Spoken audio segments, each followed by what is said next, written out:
this morning, and what a wild night it has been. We begin with that breaking news. Parts of Victoria are still in the middle of one of the largest power outage events in the state's history. It began yesterday afternoon when a freak storm rolled in, bringing torrential rain, damaging winds and hail.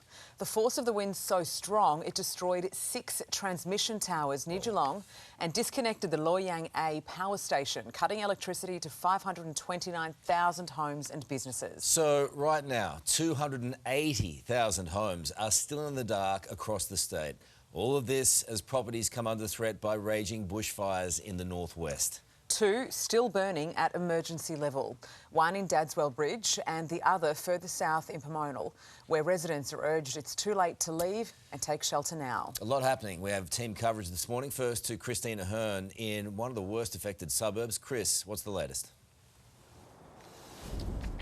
Well, that's right, Carl. I'm here in Mount Waverley and you can see behind me there's no traffic lights that are working. I'm at a petrol station. It's got no power. There's other businesses here also without power. At its peak, there were 529,000 homes in Victoria without power, and the state's energy minister says this is one of the largest outages in Victoria's history. Now, I have just spoken to officials that say that number is now down to 280,000. But while they've been working through the night to try and get power restored to as many homes and businesses as possible, it could be days and in some cases weeks before there is power restored to every single Victorian. And this is why. This is remarkable vision of 6 transmission towers that collapsed in yesterday's wild weather. This is in Anarchy, a town near Geelong. On top of that, the Loy Yang power station went offline for a number of hours. That caused load shedding.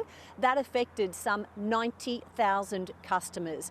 This is all because we had that extreme heat yesterday, followed by those wild storms that swept through Victoria in the afternoon. The SES has received around 3,000 calls for help since yesterday morning, so that clean-up continues. Most of that is for trees down and also building damage. There was commuter chaos late yesterday because so many train lines were affected because of that storm damage. I have checked Metro trains this morning. Thankfully, pretty much all of those lines are back up and running. But the big story here in Victoria is power. So Mount Waverley, Burwood, Vermont South, that according to officials are some of the worst affected areas. But we're certainly hearing lots of stories already this morning from homeowners, businesses without power and wondering, Carl, just when they're going to get that power back. Christine, thank you. Let's go live now to Isabella Stashkovsky at Emergency Management Victoria. Isa, good morning. 5 firefighters have been injured. Yeah, that's certainly right, Sarah. Good morning. This situation has changed dramatically in those areas out west. It's understood that those firefighters were injured during a vehicle burn over, so some pretty serious situations out there in the west. It's also understood that a number of homes have now been lost, at least several or so. There are 2 fires, as you said, off the top there right now burning at that emergency warning level, and there are a number of warnings right across the state. Residents in areas in regional parts of Victoria are being told to leave immediately. It's areas like Newtown and Ballarat where residents are being urged to stay on high alert. Authorities warning them that situations can change very quickly. Our advice and warnings to community is always on the basis of it's better to be safe than sorry, and that is why for fire danger days of extreme and above, such as catastrophic, by far the most safest place is actually not to be in bushland areas.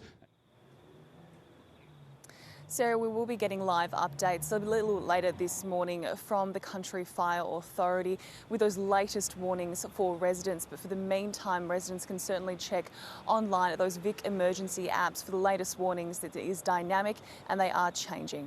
Isa, thank you. New this morning, a man is fighting for life after a